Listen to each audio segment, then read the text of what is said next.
Hi, I'm Dell Bigtree, executive producer of An Inconvenient Study and founder and CEO of Informed Consent Action Network, ICAN. What you're about to see is one of the most important stories I've ever told. It's the story of a top infectious disease expert, a study that might have never seen the light of day, and shocking data that could change everything we think we know about childhood health. When the credits roll, I'll be back to share how you can help us deliver an inconvenient study to every corner of the globe. Thank you for being here. And now, I hope you enjoy the film.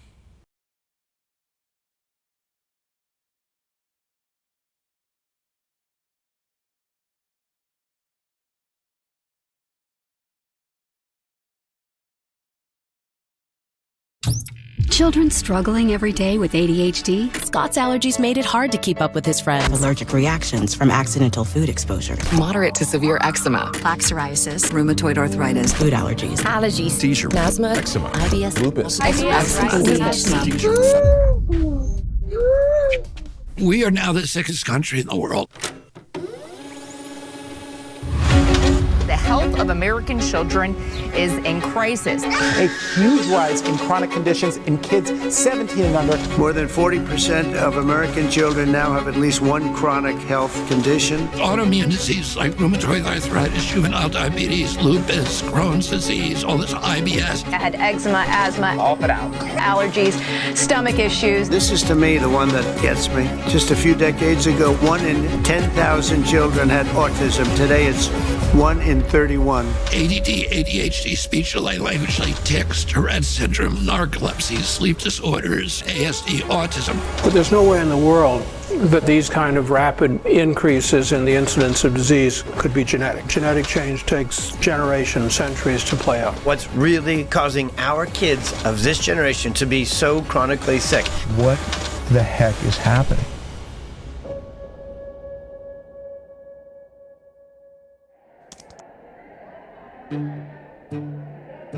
America is the sickest nation in the industrialized world. It is now believed that over 54% of our kids have a chronic disease, either a neurological disorder or an autoimmune disease. That's up from only 12.8% back in the 1980s. In roughly 40 years, we have seen the greatest decline in human health ever recorded. What if I told you there is a study that could shed light on this chronic disease epidemic, but no major medical institution seemed willing to do it? What if I told you there was one scientist brave enough to conduct this study? How you doing, Mark? Good to see you. Yeah, nice to see you. Absolutely. Good. What if I told you that when the study was finished, that scientist was too afraid to publish it? What would you do? Maybe you would do what I did.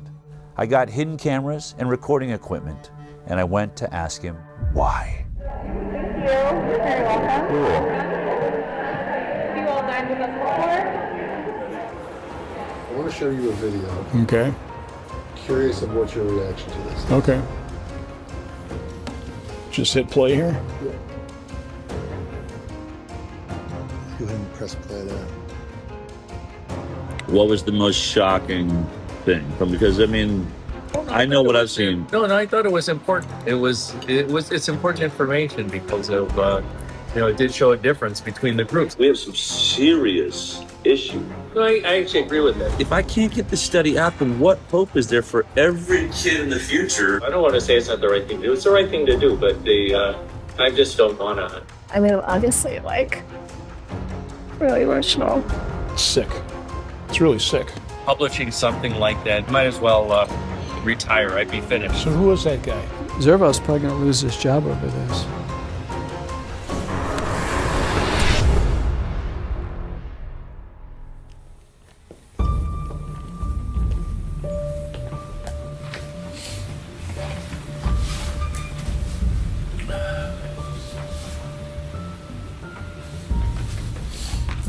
I'm thinking before we get into the hidden cameras and the study and Dr. Zervos and all that, why don't we just take it all the way back to how this actually started?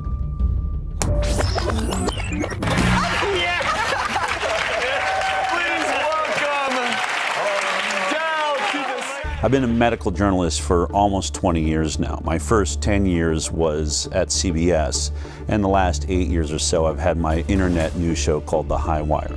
Good morning, good afternoon, good evening, wherever you are. But the biggest change in my career happened when I produced a documentary about vaccinations called Vaxxed. And at the center of that documentary was a whistleblower from the CDC named Dr. William Thompson. He came forward in 2015 and said that they were committing scientific fraud on the vaccine safety studies. Well, that film blew up and became a worldwide sensation, mostly because we got so much bad press, starting with being kicked out of the Tribeca Film Festival. The decision to run a controversial documentary about vaccines has Robert De Niro at the center of a big screen backlash.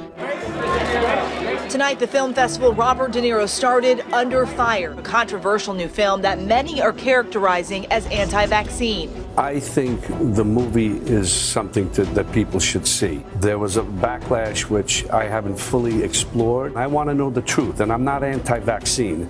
I want safe vaccines. Vax producer Dell Bigtree says canceling the screening amounts to a suppression of the truth. I can't imagine what type of pressure came down that would make them pull a movie that they were obviously behind in the beginning. The message from the medical community is clear. This is one of those scientific questions that where science has provided an answer. Vaxxed ended up being one of the most controversial documentaries in history. And because of that, there were lines down the block everywhere we went. Look at this crowd behind me. Look at this line, goes on and on and on. In fact, the very first day we screened at Angelica Film Center in New York, I wanted to know why there's this giant line down the block. What are these people here for? Can every parent or someone, if you have a family member with autism, would you please stand up right now? I'd like to see. 3/4 of the room stood up. I remember feeling like the air just got sucked out of the room. I had no idea that there was this many people suffering from this issue. I ended up asking that question 3 screenings a day, 5 days a week for an entire year. And every single time, 3/4 of the room stood up. I realized I had stumbled on something absolutely massive. Hello everybody, this is Jamie. Jamie's first. Can you guys both tell us your names? I'm Stephanie. And this is Zion. After the screenings, parents of injured children were inspired to tell their own stories. We set up video cameras and started interviewing everybody that wanted to talk. And what I discovered is it wasn't just autism, and it wasn't just the MMR vaccine. There was an ocean of vaccine injury, and nobody was talking about it. Doctor says, well, do you want the flu vaccine? I was like, might as well do it now. I gave in. I did polio. I gave her the Hep B vax. She got the 2-month shots. Detail. The MMR vaccine. By 10:30 that morning, she was arching her back, clenching her fists. I didn't think I was going to cry. That night, we were in the hospital with the 106-degree fever. He began to projectile vomit. He began to this loud pitch scream. Like that's when the blood curdling scream started. I did not lay down for 10 months straight because she would vomit and asphyxiate. She would vomit at night and she would lie there while she was asleep and she would choke on it. When we had that vaccination, he lost all language. He just stopped talking? He wasn't talking. He didn't want to nurse. He went to not talking at all. He was developing really well, except for motor skills. He's got chronic allergies. An eczema rash. Food protein enterolitis syndrome. She couldn't eat anything on the glycemic index that was too high. GI symptoms, he started to have gut inflammation. Chronic snoring. Sleep apnea. Seizure-like activity. We woke up. She just...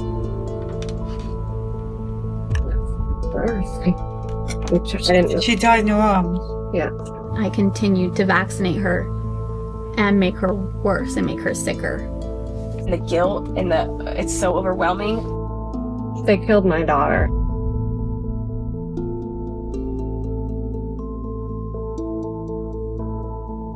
Clearly, this was a bigger issue than anybody realized. But there was one particular interview that we did that really changed my perspective forever. Colton was a 13-year-old healthy, strong boy. He loved anything that has to do with an adrenaline rush. Motocross was his passion. The doctor says, hey, he's the age that you should get the HPV vaccine. I said, okay. So he was administered the vaccine. And then this is the last day he got to ride that big boy bike. And that day he came home, he was starting to feel nauseous, really sore neck. He still didn't want to get out of bed. I just thought, man, you're just really weak and exhausted. And that evening, when he sat up to take a drink of water, he just flopped back and his head just hit the pillow, and I went, Colton, are you going paralyzed? They immediately took him down to Primary Children's Hospital in Salt Lake. Original diagnosis was transverse myelitis. When the doctor came out and asked me, has he been sick? I said, no, he hasn't been sick. He had the HPV vaccine on February 1st, and they went, oh. Well, we'll be reporting that to VARS. It does suck, like, not being able to play sports anymore. Now I have to sit on the sideline, just watch everybody. You gotta do your research, like, you can't just trust a doctor anymore. Do your own ways to find out what's best for you.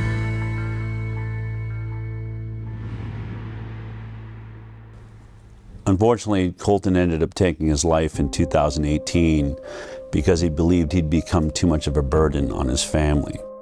But the thing I remember about standing there and watching that interview taking place, my co-producer Polly Tommy was doing the interview, was this box that was hanging on his side that was breathing for him. And it went through a tube that was going through a hole in his throat.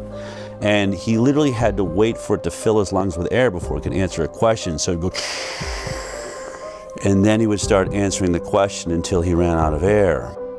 I thought about all of the people that accuse these so-called anti-vaxxers of bringing back polio or the iron lung. Once vaccination rates fall, you're going to have a lot of people getting sick and a lot of children paralyzed for the rest of their life with polio.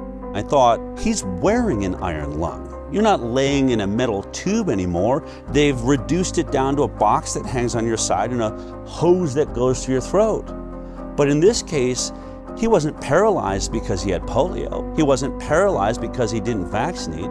He was paralyzed by the Gardasil HPV vaccine. I chose to get my daughter vaccinated because I want her to be one less woman affected by cervical cancer. One less. Gardasil. Then I went home and started looking up all of the inserts, the warning labels that are wrapped around all of the childhood vaccines, and most of them say it right there in serious adverse events.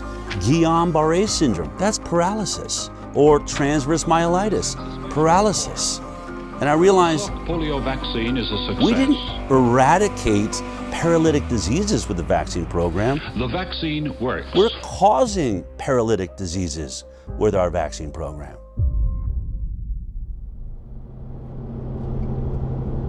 So as we traveled the country, some parents would come up and say, I'm about to have a baby. I'm definitely not going to get the MMR vaccine because your movie shows that that one's dangerous. But what about the other 16 vaccines that are given in 72 doses by the time my child's 18? And I'd say, I only have anecdotal evidence from the thousands of interviews I've done that not a single childhood vaccine is safe. But that's not scientific. I wanted something better. I wanted to get to the bottom of this. So I started a nonprofit called the Informed Consent Action Network. Based on the Nuremberg Code's right to voluntary consent, the ethical principle globally agreed upon in the wake of the Nazi doctors' horrifying human experiments, of inmates in concentration camps for experimental purposes, where it states the voluntary consent of the human subject is absolutely essential, and there should be no element of force, fraud, deceit, duress, or overreaching or other ulterior form of constraint or coercion. What I wanted to do was investigate the entire vaccine program. I was really focused on one thing. We hear that vaccines are safe. And effective. But before we even worry about if they're effective, how did we determine they're safe? We started looking at all the science around the world, but we hit a big roadblock. You can't sue a manufacturer of a vaccine. It's one of the only products in America that has what they call liability protection. The reason is because of a law that was passed in 1986 by the US government. The pharmaceutical industry basically blackmailed the government, and they said, we are losing so much money from lawsuits for death and injury from our vaccines, we can't make a profit. studies have shown that the whooping cough or pertussis vaccine causes brain damage. The controversy isn't really over the fact that it happens, but how often it happens. And they said, if you want us to continue making vaccines, you're going to have to take on the liability. And our government agreed to that. If you want to sue or you want to get any information outside of what's publicly known, you're going to have to sue the government. And that's when I realized I need a constitutional attorney. And I found a guy named Aaron Siri. Mr. Siri, you're not a medical doctor, are you? No, sir. And you're not an immunologist or biologist or any kind of... Or vaccinologist, no, but I depose them regularly, including the world's leading ones with regards to vaccines, and I have to make my claims based on actual evidence when I go to court with regards to vaccines. I don't get to rely on titles. Okay. He had a genius way forward. We're going to sue the government agencies, HHS, FDA, NIH, and we started winning. And what did we prove in those lawsuits? That the entire science behind vaccine safety was nothing but a complete fraud. Doctors used to listen to parents. When their parents came in and said, hey, my kid is suffering with this condition, has this issue, doctors listened to them. But when parents started coming in and saying, my kid went in and got a vaccine and then started having X issue, that's when doctors stopped listening. Hi, how you doing? We have triplets, 2 boys and a girl, Richie, Robbie, and Claire. Every day in our life was a party. Every single day they were smiling and laughing and looking at each other, engaging in each other. On June 25th, 2007, we brought them in for the pneumococcal shot. My daughter still has the mark on her leg from the shot. She was the first one to get it, and she screamed and never really stopped screaming after that. But we continued. We didn't know. We did the boys as well. By noon, Claire shut completely off. It was as if she was blind and deaf, and all she did at that moment was stare at the ceiling fan. So that was at noon. We had the shot at 10 a.m. 2 o'clock, we watched Richie shut off. They lost all their reflexes. I'm an educational audiologist. I actually did the test for the stapedial reflex, which is a little muscle in the middle ear, just to see if a muscle they can't control was still working, and it didn't. The stapedial reflex dampens sound, so your ears don't hurt from a really loud sound, and both of them had no stapedial reflex. They stopped blinking, stopped yawning, stopped coughing, stopped sneezing. The worst is when we saw the final one shut down. We were told it was genetic, and then we were told by geneticists that there's no possible way 3 children would shut off on the same day. So we had severe autism spectrum disorder for all 3 kids entering kindergarten. We have spent hundreds of thousands of dollars trying to recover them. The only person that we got back is Robbie, the one that was last to shut off. Richie can only say single, maybe 2 words together. Claire is still completely nonverbal, not potty trained, and Robbie is approaching grade level, but severe OCD. Want me to tell you what a day in our life is? So you got, say, a 6 or 7 or 8-year-old child who's not potty trained. And at 2 or 3 or 4 o'clock in the morning, they fill their diaper. Well, you assume that's pretty uncomfortable, so they take it off.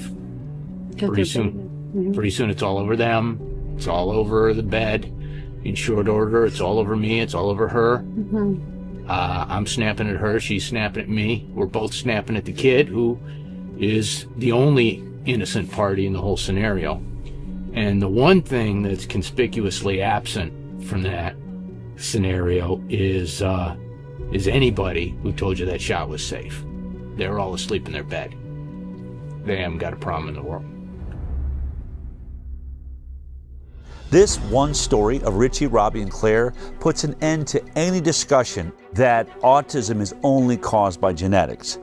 There is no genetic explanation that would turn 3 brothers and sisters off on the exact same day.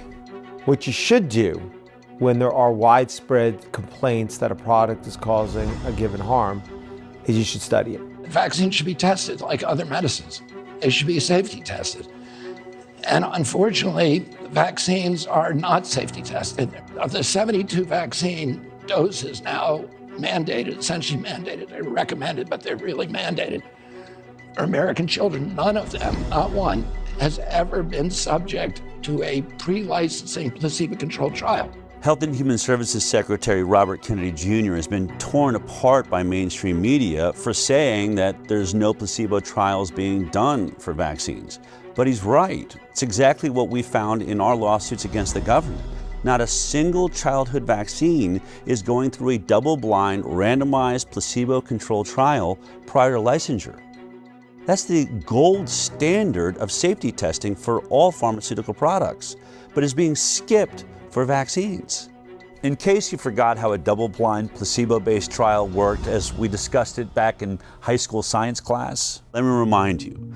We break up a group of kids into two groups. One group is going to get the vaccine. The other group is going to get a placebo, which is a product that has no effect on the human body. When it comes to an injectable like vaccines, that is a saline injection. Then it's called double-blinded because both the scientists and the patients are blinded from knowing which one they got. Did they get the vaccine or did they get the placebo? This is so that the scientists will not manipulate the study in favor of the pharmaceutical industry that will stand to make a lot of money if this vaccine proves to be safe. Then we track these two groups for 2 to 5 years, sometimes as long as 10 years for a lot of drugs. And at the end of that study, we unblind both the patient and the scientist. So we look at both groups, the vaccinated and the placebo group, and we compare their health outcomes. Who had more cancer? Who had more diabetes or ADD, ADHD or autism or Tourette's or lupus or multiple sclerosis? All of these things that are currently skyrocketing in the United States of America. And if, when you compare them, they both turn out the same, there's the same amount of issues in the vaccinated group as is in the placebo group, then you know it's safe. You've established what we call a safety baseline. But if the vaccinated group has more issues than the placebo group, then we know it's not safe and it shouldn't be put on the market. Only one problem. Not a single vaccine on the childhood schedule has ever been through a double-blind, placebo-based trial. Therefore, they cannot say the vaccines are safe based on science. Are all vaccine trials placebo-controlled? No, and nor should they be. So, for example, when Prevnar 13, so Prevnar was a conjugate pneumococcal vaccine. The FDA has approved a new pneumococcal vaccine. It had to be tested in a phase 3 trial, and so the control group there was Prevnar 7 and had been shown to work. It will replace Prevnar, which was effective against 7 serotypes. You can't ask parents to put their children at risk of pneumococcal disease when there existed on the market at the time a vaccine to prevent that. And the World Health Organization has been very clear on this. That would have been considered an ethical trial. Dr. Paul Offit's one of the big proponents of vaccinations, probably because he's made a vaccine and made a killing off of it, the rotavirus vaccines on the childhood schedule. It doesn't matter whether I financially benefited or not. He likes to go around and say, well, we can't always do placebo trials, especially if there's already a vaccine that covers that disease. So he'll use an example like Prevnar 13. Prevnar 13 in its safety trial was tested against Prevnar 7, the earlier version of the vaccine. And he'll say you cannot test Prevnar 13 against a saline placebo because it would be unethical. You'd be denying children access to a vaccine that is already on the market, and that's not fair to them. But what he leaves out is that Prevnar 7 was never tested against a saline placebo, so we don't know if it's safe. So we're testing one product we don't know the safety profile on with another product we don't know the safety profile on, and this is how the entire vaccine schedule works. I like to call this the whiskey study. Let me explain. Let's say there's a group of people that are complaining that whiskey is making people drunk and they're crashing their cars and people are getting killed. Now, in order to test does whiskey cause car accidents, you would set up a double-blind placebo trial. One group, the test group, would get the 10 shots of whiskey. The other group, the placebo group, would get 10 shots of water. And then we'd have them both drive on a driving course and see who has more accidents. It's obvious. But in this case, the whiskey company is the one doing the study. And what they say is, oh, we're going to do a placebo-based trial, but our placebo-based trial is not going to be water, it'll be vodka, another product already on the market. And so 10 people get the whiskey shots and 10 people get the vodka shots, and they had them all drive, and guess what? They had just as many car accidents. Therefore, whiskey does not cause car accidents because it didn't cause any more than the vodka did. And so to take this all the way to the end of Dr. Paul Offit's point, if vodka had ever been tested against 10 shots of water and there was no car accidents in the vodka group, then it would make sense to test the whiskey against the vodka. But we all know that study was never done, just like no vaccine placebo study was ever done. All you have to do is type in FDA licensed vaccines on your computer, and every vaccine that they give your child on the childhood schedule will appear there. And then you can click on any one you're interested in. Let's click on Recombavax HB. This is one of the hepatitis B vaccines they give your baby on the first day of life. Hello, welcome to the world. Gasp for your first breath, and here comes your first sexually transmitted disease. Now, go to vaccine insert. This is the insert or the warning label that is wrapped around the vaccine when it's delivered to your doctor. It has all kinds of information like what's in the vaccine, all the ingredients, side effects of the vaccine, but I want you to focus on section 6.1. This is where they talk about the clinical trial they relied upon to establish safety. It's always 6.1 on every single vaccine, so you can look at all of them. But in this one, you'll see that there was only 147 children in the entire trial. And they were only monitored for 5 days after each dose. 5 days. So think about it. Would you take any drug that was only monitored for safety for 5 days? If your child dies on day 6, it wasn't captured by this trial. They'll say, we didn't see any deaths. If a child had autism 2 years later, or other autoimmune diseases or neurological disorders, things that take years to develop, they'll say, we didn't see any in our trial. This is why every drug we take goes through a multi-year safety trial. Most of your issues are going to take years to develop, and if your study isn't that long, you'll never ever see them. We had an interesting opportunity to talk about this with Dr. Stanley Plotkin, who's considered to be the reigning godfather of our vaccine program. Dr. Stan Plotkin. Dr. Plotkin. Virtually every country in the world is affected by his vaccines. Like the rubella vaccine, the rotavirus vaccine, rabies. He trained just a generation of scientists, including myself, to think like he thinks.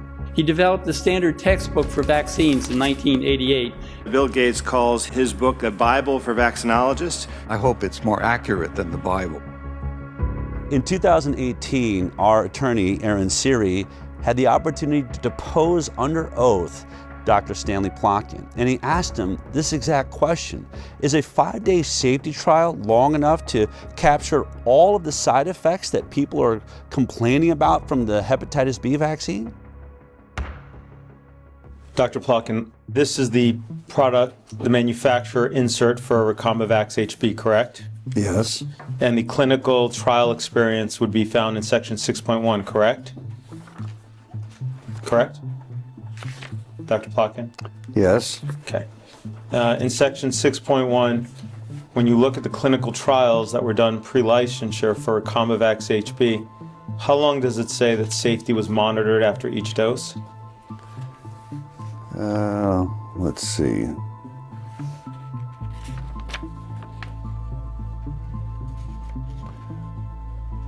Uh, 5 days. Okay.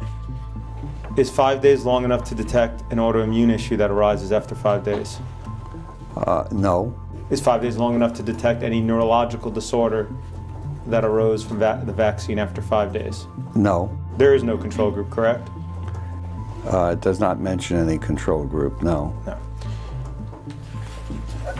If you turn to section 6.2, under the nervous system disorders, it states that there have been reports of Guillain-Barré syndrome, correct? Yes. As well as multiple sclerosis, exacerbation of multiple sclerosis, myelitis, including transverse myelitis, seizure, febrile seizure, peripheral neuropathy, including Bell's palsy, muscle weakness, hypothesia and encephalitis, correct?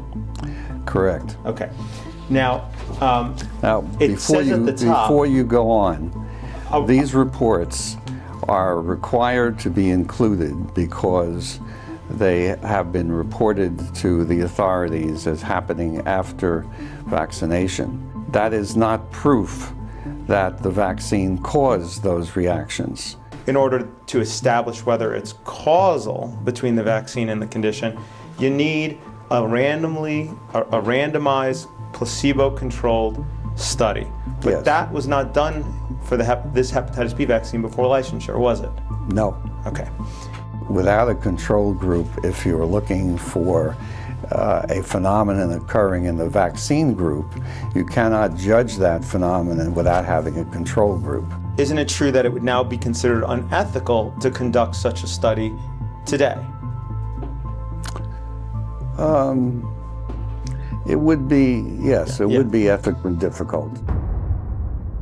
So this is how the entire game is played. They don't do a safety placebo trial before the vaccine's licensed. Then when people start lining up with all of these serious side effects, you say, well, can you do a placebo-based trial now? And they'll say, no, it's unethical. So they won't do it before, they won't do it after there's injuries, and when they can't do a study, your doctor says to you, I haven't seen any studies that show that these injuries are being caused by the vaccine. Therefore, I'm going to assume they're safe. Do you agree with the CDC's recommendation that babies receive a hepatitis B on the first day of life? Yes. You stated that hepatitis B doesn't cause encephalitis, right? That's my opinion, yes. But the IOM, after doing its review, determined it couldn't find science to support a causal determination one way or another. Correct? Yes. But that means that they don't have evidence for the supposition. That it either causes or doesn't cause. Right. They don't know. They don't know because there aren't enough data. In the absence of data, my conclusion is that there's no proof that causation exists. So if there's no data to show that it causes or it doesn't cause, yes. Your supposition, is that I understand correctly? Yes. Is that it doesn't cause it? That there's no proof that it does. Okay, that's different than saying it doesn't cause it, correct? Correct. So let's be clear. Vaccine safety is not based on science and data, it's based on an assumption of safety. And that is the stalemate we find ourselves in. But there's one way out of it. Instead of doing a placebo-based study, you can do a retrospective study looking at people that have already made their choice, whether they're going to vaccinate or not. And then you just compare those groups, the ones that got the vaccines and the ones that decided not to vaccinate. We call that the vaccinated versus unvaccinated study. It's been done by a few independent scientists and institutes amongst small groups of children, but never by a major government agency or a major medical facility. The reason this study is important, I think, is illustrated by a study that was done in Guinea-Bissau, Africa, by a man named Dr. Peter Abe. He's one of the lead experts, he's pro-vaccine, and he develops vaccine programs for the third world. He had a DTP vaccine program he'd run 30 years ago in Guinea-Bissau, Africa, and recognized 30 years later, you know what, only half the children in the country got that vaccine and the other half didn't. I could do a perfect comparative study between the vaccinated and the unvaccinated. And when he did that study, the results blew his mind. This is about vaccines. And I think it's important to recognize that no routine vaccine was tested for overall effect on mortality in randomized trials before being introduced. I guess most of you think that we know what our vaccines are doing. We don't. The program we are talking about at the time, the vaccine program, was introduced sort of in the late 70s after the success with the eradication of smallpox.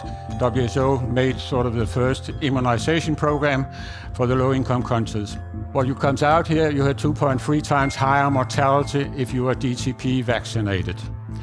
And that is the most commonly used vaccine in the world. So the whooping cough vaccine or the pertussis vaccine was associated with twofold higher mortality. you can have a vaccine which is fully protective against a specific disease, but associated with higher mortality. How is that possible? After looking at this study, it was clear that the vaccine did protect against the diseases they were vaccinated for. The kids didn't die of diphtheria, tetanus, and pertussis.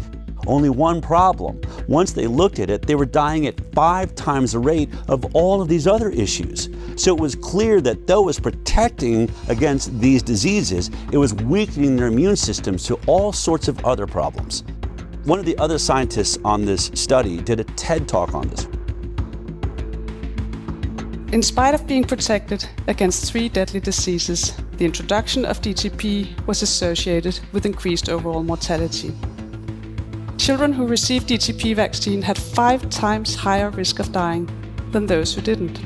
And this is just one example of many studies now done of DTP vaccine, and they all show the same. DTP vaccinated children have higher mortality than those who didn't get DTP. So it appears that DTP vaccine has negative non-specific effects.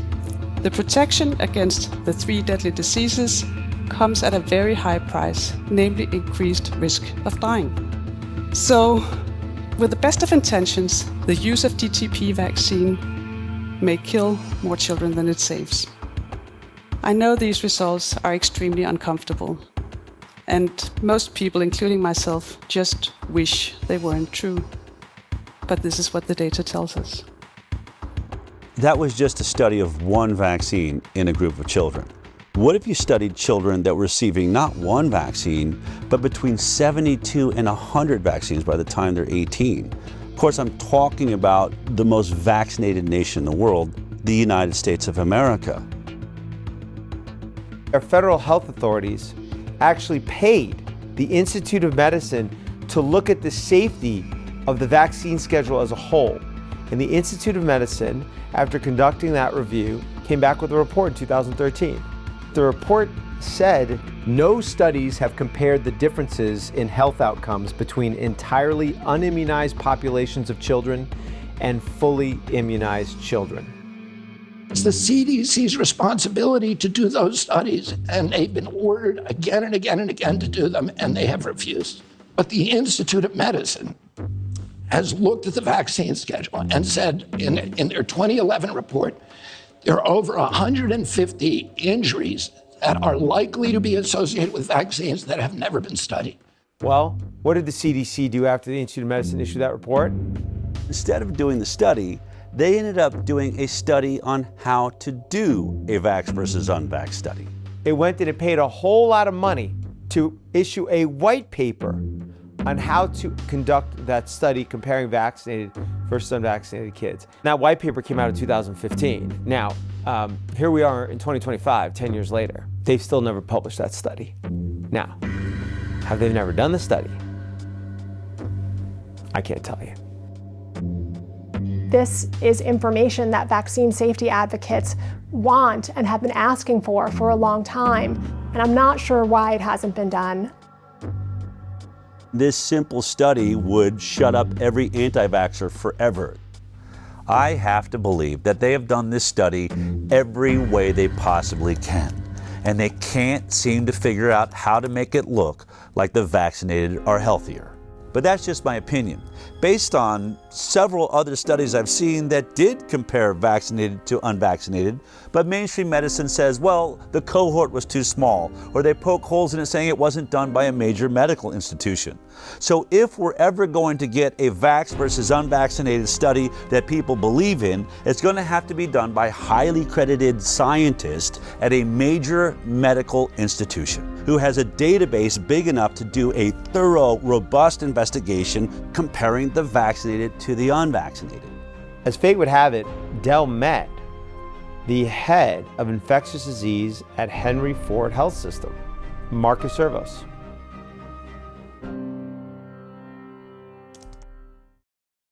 I'll never forget that meeting because you said something to me. You said, "I've watched your film. It's intriguing."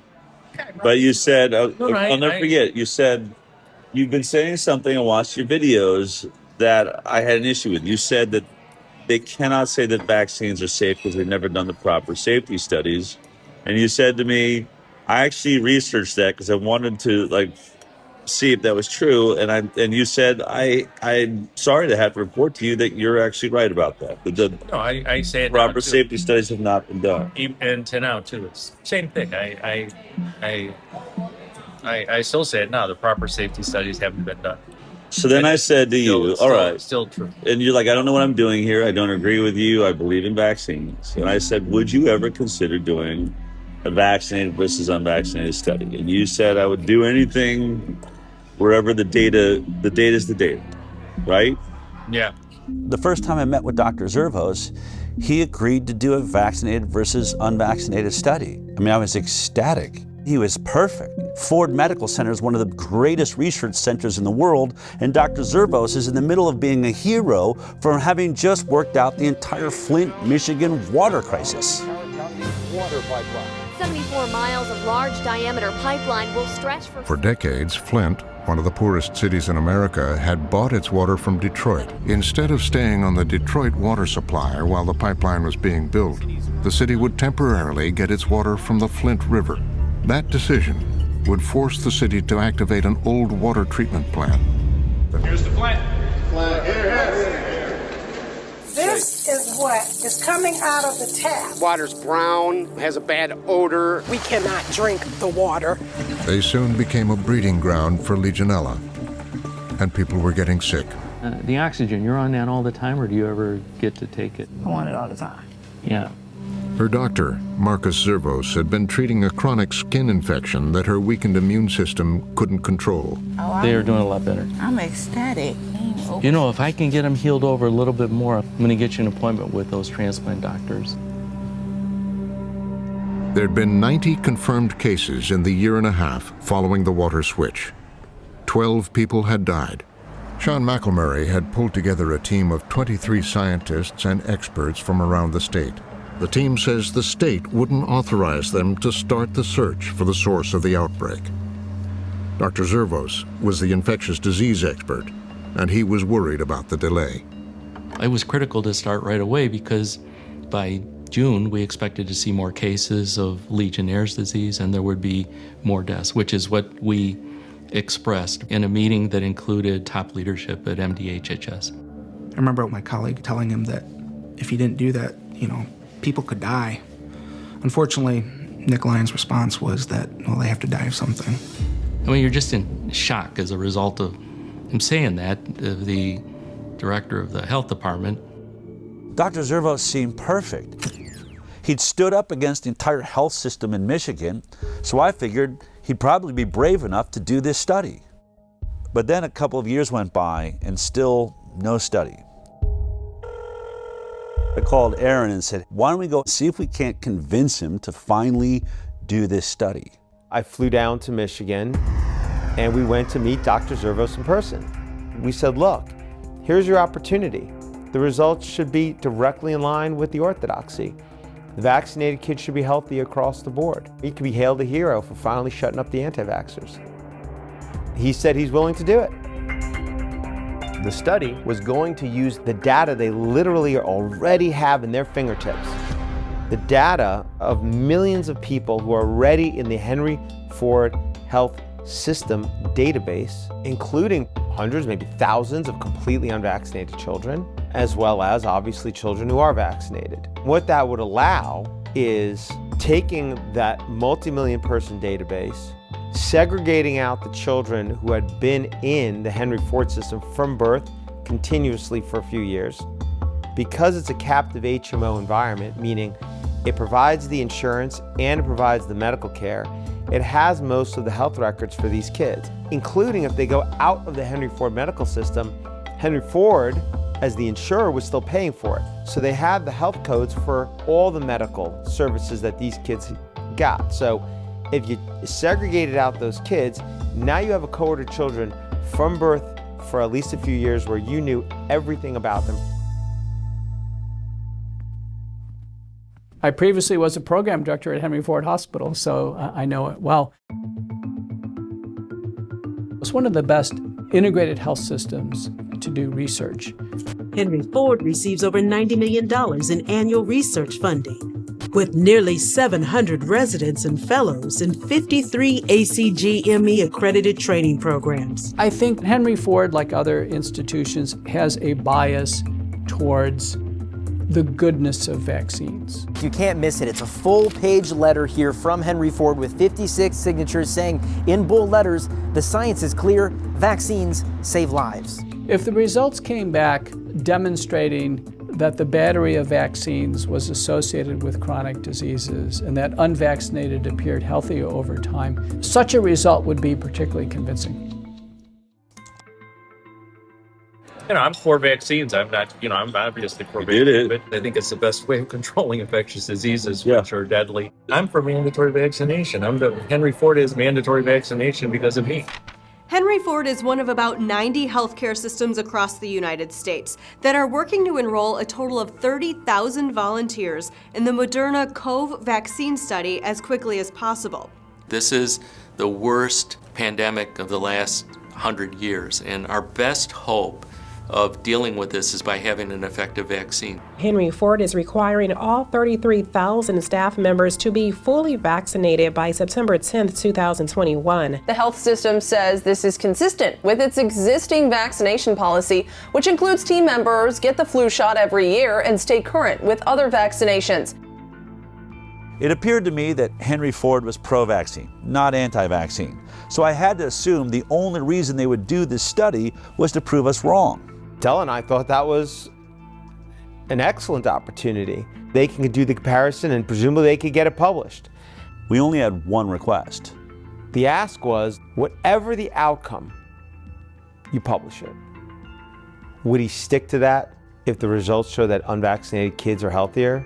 And when he realized that if he submitted that for publication, he's going to face the wrath of his entire profession,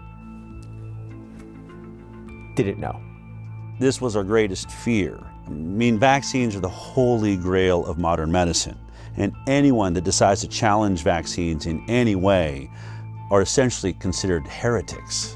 Vaccines are safe. Vaccines are safe and effective. Vaccines are safe and highly effective. Safe and effective. Safe and they're highly effective. Vaccines are one of humanity's most incredible accomplishments, and they've saved millions of lives. Childhood vaccines have prevented about 4 million deaths around the world every year. The overwhelming majority of pediatricians in this country strongly support vaccination. Missing her vaccination dates. We're not vaccinating.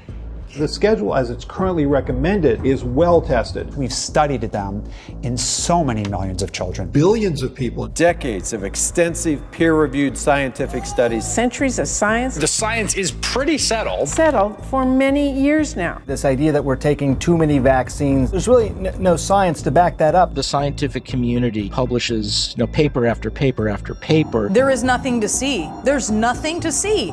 I will not stand here and let conspiracy theories distract from real solutions.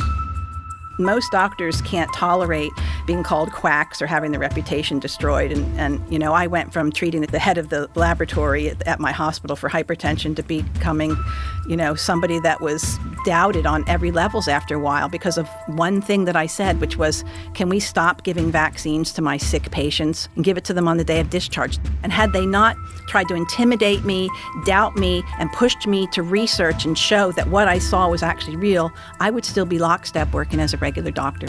The Florida Department of Health, in partnership with the governor, is going to be working to end all vaccine mandates in Florida law. All of them.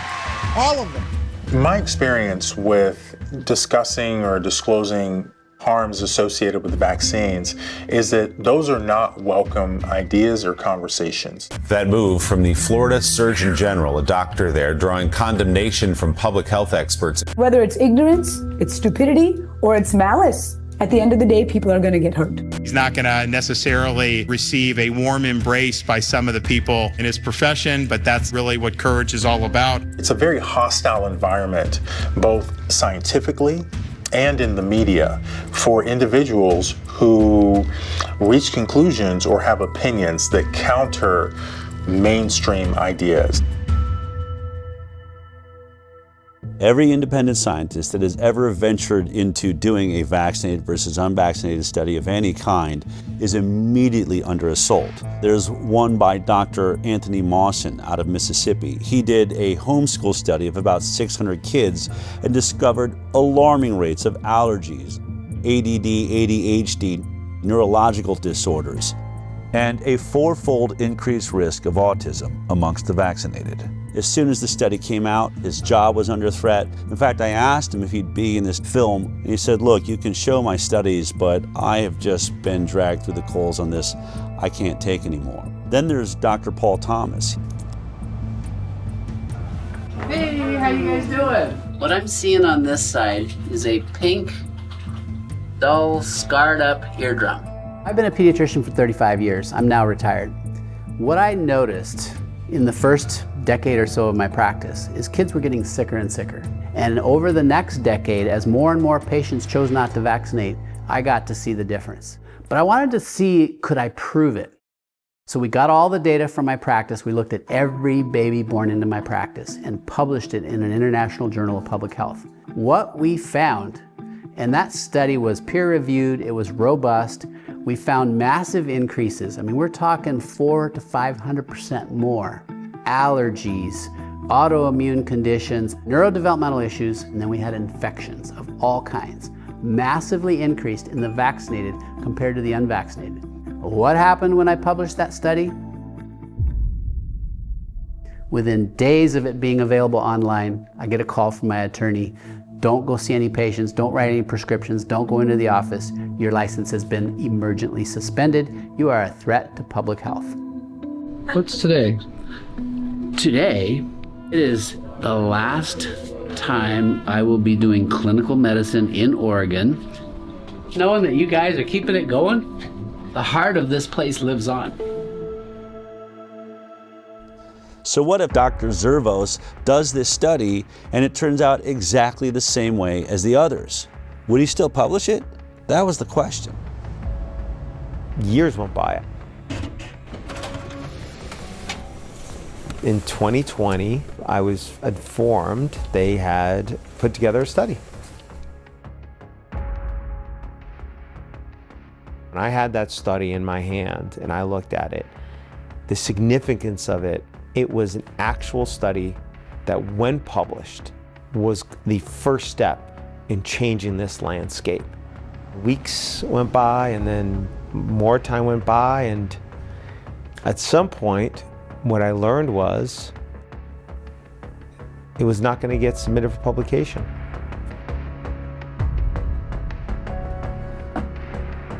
Aaron called me and said they finished the study. Only one problem. They're not going to publish it. I mean, it was everything we were afraid of. I called Dr. Zervos and I said, can I fly out and meet you for dinner? And he agreed.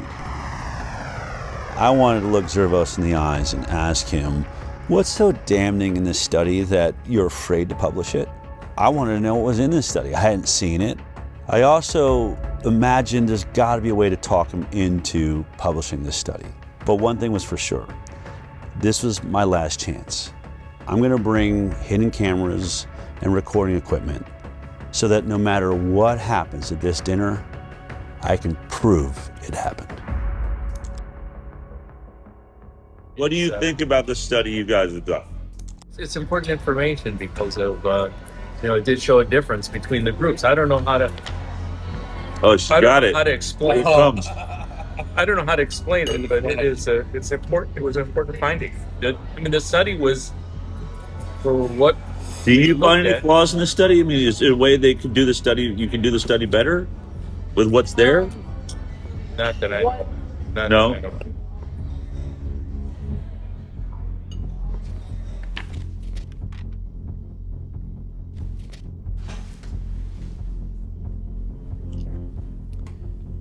Impact of childhood vaccination on short and long-term chronic health outcomes in children, a birth cohort study.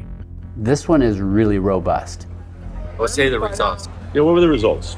The CDC put out a white paper on how you would look at vaccinated versus unvaccinated, and we followed it to a T. I agree with that. No. You agree with that? No, We 100% did. We looked at this every other way and sideways. I think this is a devastating commentary on our public health interventions, because if this is true, we are systematically making kids sick, and not just a little bit sick, very sick. Publishing something like that, I might as well retire. I'd be finished. I mean, I'm just curious. What in this data makes you think it will be as catastrophic to your career as you think? What was he so afraid of? The study was a bombshell. 18,468 subjects, 1,957 of them were fully unvaccinated. When comparing the health outcomes of the vaccinated versus the unvaccinated, they found an increased risk in the vaccinated of several chronic health conditions. The vaccinated subjects were over 4 times more likely to have an asthma diagnosis. 4.29 times in the adjusted. And that seems, I've looked at a lot of studies, that's 3.26 to 5.65. They also found 3 times the risk for atopic diseases, which is kind of a subset of allergic diseases. They found a almost 6 times risk for autoimmune disease. The autoimmune diseases this paper looked at include thrombocytopenic purpura, rheumatoid arthritis, SLE, systemic lupus erythematosus, MS, multiple sclerosis, and Guillain-Barré syndrome. They mentioned there are over 80 different autoimmune diseases, and what their data showed for autoimmunity, 6 times increase in those who got vaccines when compared to the unvaccinated. Which is staggering, because autoimmune disorders really represent significant morbidity and health costs and suffering, accrued over a lifetime. Neurodevelopmental disorders. What kind of numbers are we talking about? Do you remember? 5.5 times risk for neurodevelopmental disorders. We know that the immune system is intimately connected with both brain development and brain functioning. And so when the immune system gets triggered by illness, potentially by vaccination, you can get neuropsychiatric symptoms, presumably related to brain inflammation and immune processes in the brain. 2.92 times the amount of motor disabilities, 4.47 times the amount of speech disorders in the vaccinated compared to the unvaccinated. 3 times the rate of developmental delay. They found the same things I found related to allergy and autoimmunity. Also, 6 times more acute and chronic ear infections. Interestingly, there were several health conditions where they couldn't even do this analysis because there were none in the unvaccinated group. The way that the mathematical formulas work, you can't have a 0 in any one group and be able to compare risk. For example, there were 262 children who had ADHD in the vaccinated group. Amongst the unvaccinated group, there were 0 cases of ADHD. 0. These ones are just mind-boggling. These conditions were not found at all in almost 2,000 unvaccinated kids. 0 brain dysfunction, 0 diabetes, 0 behavioral problems, 0 learning disabilities, 0 intellectual disabilities, 0 tics, and 0 other psychological disabilities in the unvaccinated.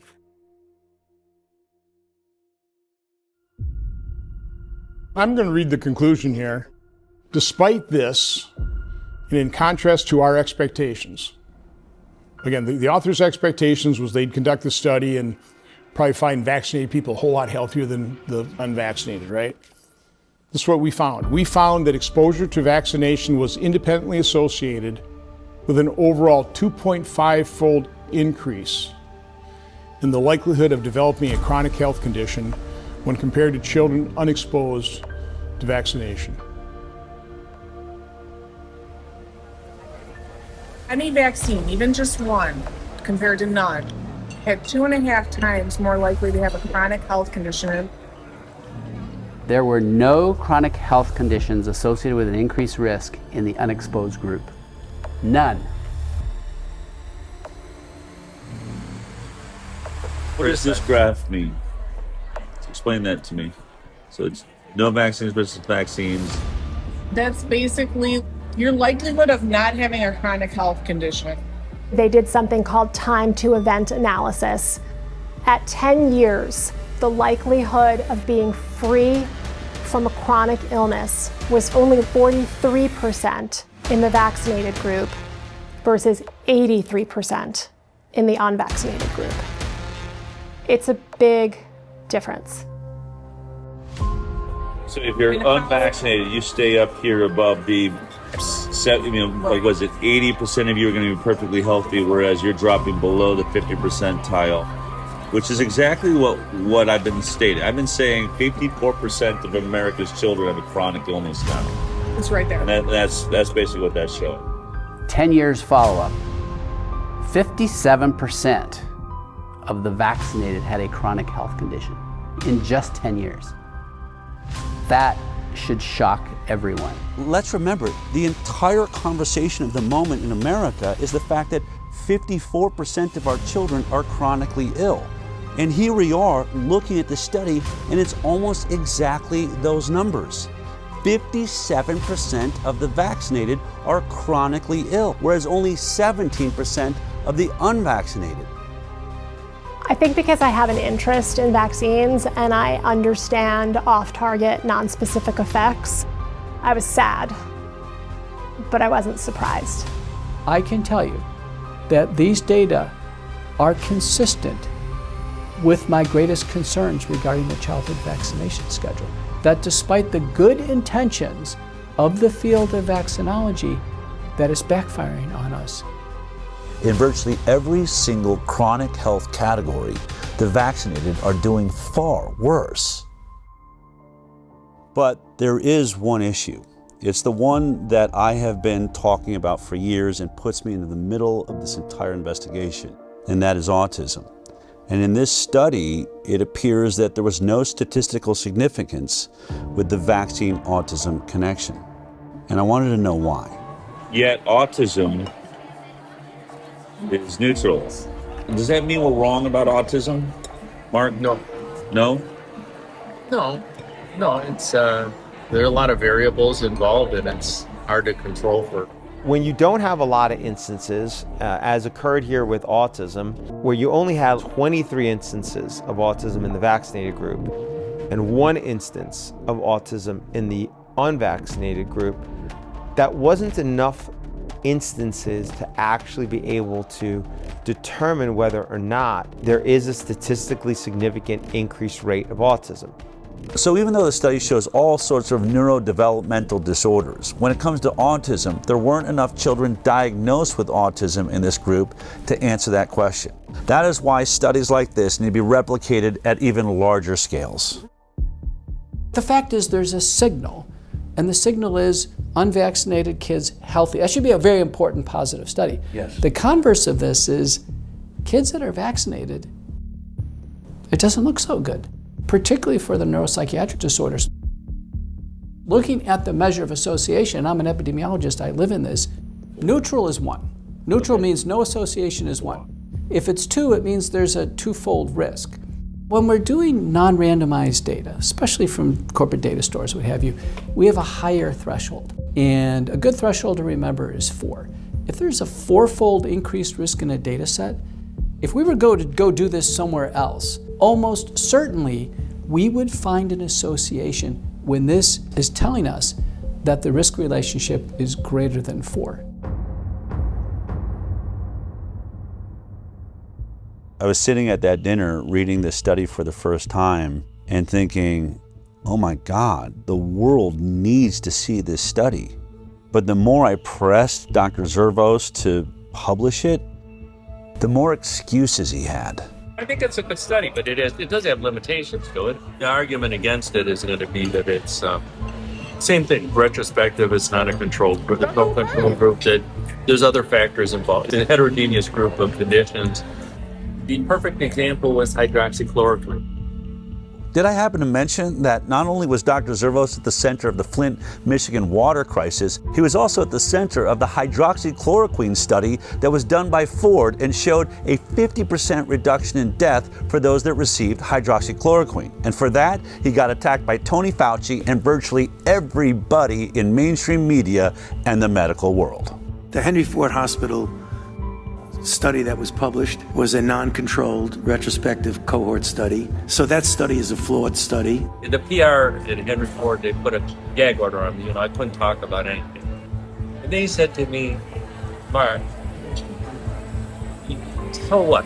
So you go on CNN. Which they would be happy. They'd be thrilled to have you on CNN, and and you say what you feel. But they're just going to twist what you say anyway and make you look bad anyway. So what good is it? So I should still be able to defend myself and and say what the inaccuracies are. So I'm thinking to myself, maybe the Henry Ford PR was right, is that it's just going to get twisted around anyway, make you look bad, and you get fired. So what good does it do?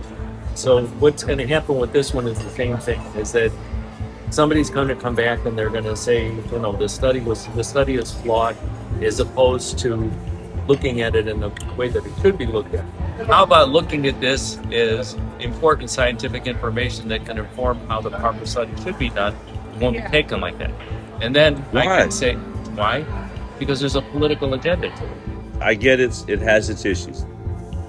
Any retrospective study is always going to have the same problems, right? So you always have the same attacks upon it. There are limitations to retrospective studies. That's the reason why we like to do randomized clinical trials when we can, because they don't have the same limitations. The major one that you have to worry about with retrospective studies is things that are different between the groups that you're comparing that you're unable to account for. If you want a flawless study, do a placebo-controlled trial. Any retrospective study is going to have flaws in it. But in this study, they made a point to address many of the flaws that they found themselves. If someone were critical of the study, I think issues that a researcher might raise would be things like the different lengths of follow-up for the groups between the children who received no vaccines and the children who received vaccines. The authors actually did do a sensitivity analysis where they limited the analysis to children who had at least a certain amount of follow-up. When they limited the follow-up time for both the vaccinated and the unvaccinated to 1 year, it's still 2.75 times higher rate of chronic disease in the vaccinated. And when they limited it to 3 years, it's 3.38 times the rate of chronic disease in the vaccinated. And when they limit it to 5 years, it's 4 times greater. So no matter what they did to limit the follow-up time, the results of the study didn't change. The results indicate that the different follow-up period really did not have a substantial effect on the research question that they were probing. Another concern is that there are just big differences in how likely the children who received no vaccines were to seek health care compared to the children who received vaccines. So in other words, could the differences we're finding in the study just be due to the fact that these kids were being seen less often, and so they're getting fewer diagnoses? To try and address this, they limited the population of children who didn't receive any vaccines to children who at least had some number of medical visits. And even in that sensitivity analysis, the main findings persisted. In this study, they adjusted for confounders. Confounders can be age, socioeconomic status, gender, racial, ethnic groups, and used a technique called Cox proportional hazards, which means holding all other factors equal, what's the relationship between the factor of interest and the outcome? Even after they were adjusted for, the effect of these characteristics was actually pretty small. I actually expected that those adjustments would have a really powerful effect, but they actually didn't. And when you do a lot of sensitivity analysis and what you're seeing doesn't change much, that can be reassuring. The authors did a good job with the information that they had. I have seen studies on vaccines published in good journals that are much weaker in quality. Is what your study shows, is it important? Yeah, it is important. You know who you should send it to? Well, to what I told you a while ago. Because I'm just not going to do. I'm not going to do it because I don't want to end up like Diddy or. I don't want to suffer what McCullough did. But I give him credit for taking it.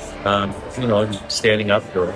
But I'm just not going to do it. I'm not going to do it. In any other climate, in a regular climate, you would have put this study out just as it is, right? If we weren't in this world of censorship, I'd put it out just how it is. You would. I'd put it out just how it is. Yeah.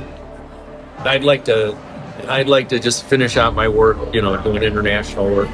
Part of my reluctance to do anything is that nothing is going to come out of it other than me losing my job, which I'd rather not see happen. I'm open to it. We're here because I fully respect you, and I recognize the danger of. I said to you, if you do this study, I'm going to repeat it because I'm going to remember. I said, if you do the study, you're going to come under fire. You said, I don't care about that. I'm all about the data, and I'm about to retire anyway. That's literally what you said. Yeah. So your energy has definitely changed on that. But energy's changing. Let me put it this way. I put my whole career on the line because I saw an issue. Because what? I saw an issue that is affecting the children of America and the world. We have a serious growing problem of autoimmune disease, chronic illness. I'm not saying that vaccines are the only cause, but I'm saying this program needs some serious work. We had much better health when we were getting 10, 20 vaccines. At 54 shots with 72 doses, it is clear we are not making our children healthier. They're going the wrong direction. If there's a way to do this program better, which I believe, I've never said I'm trying to eradicate vaccines from the planet, but we are at an autism rate now of 1 in 26, 28. We have some serious issues. No, I actually agree with that. Is there a different way we could be doing it? Right, but how do we get there if I finally, what are the odds? I find someone like you that has got the clout. If I can't get the study out, then what hope is there for every kid in the future? I can't do shit for them. Unless there's a change in leadership, nothing is going to happen. Publishing one study like this one is not gonna. It's not gonna. It's actually the right thing to do. I don't want to say it's not the right thing to do. It's the right thing to do, but I just don't want to. And I don't want to say I have enough problems, but I've got enough things like that I'm already dealing with. And I don't want another one. Hold on. I just want to say this. This is the Galileo moment. I believe this changes more lives than anything there is. If we can fix this vaccine program, it doesn't just change millions of children's lives here in America, it changes worldwide. You'll be the father of the change in the system. That's historic. And I want to work with you to do that. This is why we're here. Yeah. No, I see what you're saying. We have an ability to do something that no one ever dreamed is possible. If it's not you, then who? For some reason, hammering always comes towards me. No, I can't handle it. I really can't. I'm not a good person. I can't handle it. I'm not a good person, but I'm just not going to do it. I'm not going to do it. Because I've got other stuff to worry about. Yeah, I mean, obviously, really emotional. He's just going to compartmentalize it away. I think someone could look at this and be like, it's unconscionable. How could he? And I think the way that he can is the way we all can do things that, not do things we don't want to do is we just convince ourselves, he's saying it doesn't matter. This is one study. It won't move the needle. It's too much for me. I can't. And, maybe he's right. Maybe it is too much for him. It's very important the study sees the light of day. In the scientific literature, and for the advancement of science, we must have balance. There are always pros and cons to everything. And when we have a deep-seated religious bias in favor of vaccines, we've lost balance. And when we lose balance, the entire scientific enterprise goes off track. And when that happens, large populations are harmed. I cannot help but ask myself the question, how many children will suffer a chronic illness that they maybe wouldn't have to suffer had this information been out there? I treat a lot of kids with neurodevelopmental disability and neuropsychiatric illness, and their lives and their families' lives are hell. And I know so many parents who suffer all kinds of guilt. The parents who've had adverse reactions or who've witnessed neurodevelopmental regression in connection with vaccination, they are devastated. I've had so many mothers say to me, my child is like this because of me. You know, at my hand, I did this to them. I think we are absolutely destroying our future by destroying the overall health of our most precious asset, our children. We need to know if this is true. We are morally and ethically obligated to replicate this study again and again and again and find out if this is accurate and if this is true. We have to. The fact that this study hasn't been peer-reviewed and hasn't been published is extremely concerning. It's important knowledge, and other healthcare systems really do need to replicate the analysis. This question really does need to be probed. It's a very important research question. I challenge you, yes, you the doctors, you the researchers, do the research. Find within your data set, within your system, those who are unvaccinated and compare them to the vaccinated cohort. This is one data set. You could replicate this again. There are other captive payer systems. Let Kaiser Permanente Southern California do it. And let the Harvard Pilgrim system in Boston do it. And all the other health systems around the country.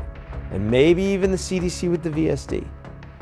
And with that, we can start actually addressing the problem that these vaccines might be causing. If these results are valid, this is an absolute sea change in our understanding of the off-target and non-specific effects of vaccination. And we will have to reconsider the way we go about our vaccination program.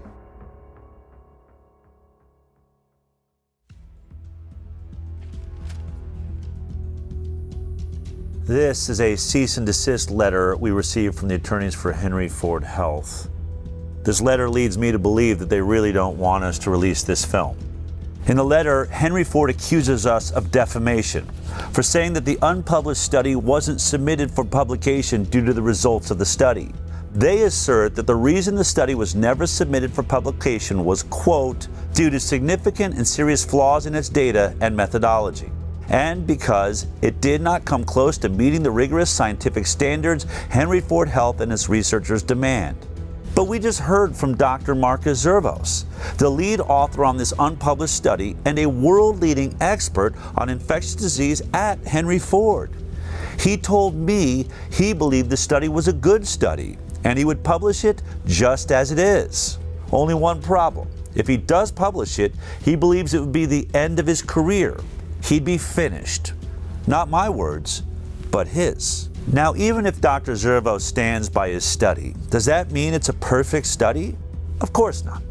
Can we say that the Henry Ford study proves that vaccines are causing the chronic disease epidemic? No, we cannot. A retrospective study does not prove causation. What we can say is that we believe it is showing a signal, a red flag waved in the air by the scientific method. Houston, there may be a real problem here. Now, this concern is heightened by the fact that this unpublished study does not stand alone. It's not an anomaly. It now stands with several other studies that have all shown similar signals.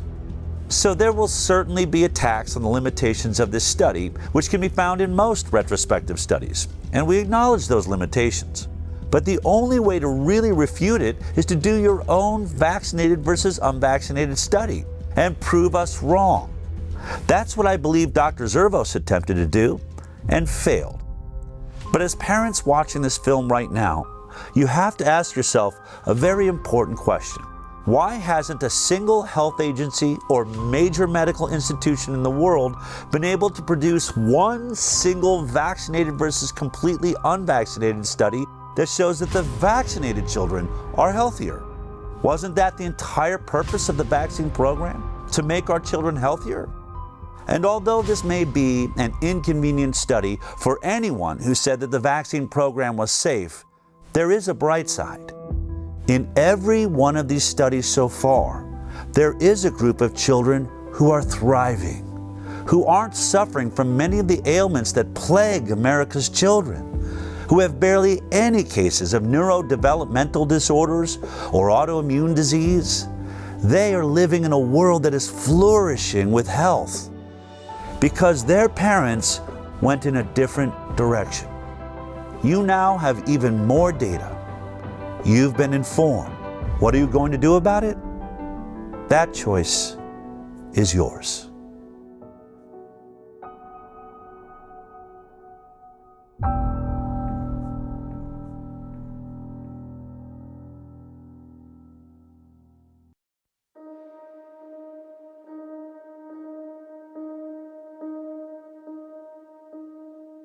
Thank you for watching An Inconvenient Study, an ICAN and Dell Bigtree film. The Informed Consent Action Network, ICAN, is a nonprofit that's committed to protecting one of the most fundamental human rights, the right to make medical decisions without coercion, censorship, or government overreach. But here's what most people don't realize. The progress you see, the lawsuits that change policy, the investigations that expose the truth, the research, the legal battles, the filmmaking, even the education we deliver every week, all of it is only made possible by people just like you. There are no corporate sponsors behind this work. There's no government funding, trust me. It's ordinary Americans who make these extraordinary victories possible. If this film moved you, if you believe the public deserves this level of transparency, if you want to help us take this message to every corner of the globe, then I'm asking for your help. Go to ICANDecide.org and click Donate, or just scan this QR code. Every contribution, big or small, fuels the lawsuits, the research, the data, and the advocacy that change real lives every day. Together we can protect informed consent for future generations. Together we can hold our institutions accountable. And together we can keep making films just like this one until every parent, every doctor, and every citizen around the world has access to the information they deserve. Thank you for watching. Thank you for caring. And thank you for supporting ICAN. You are the reason all of this is possible.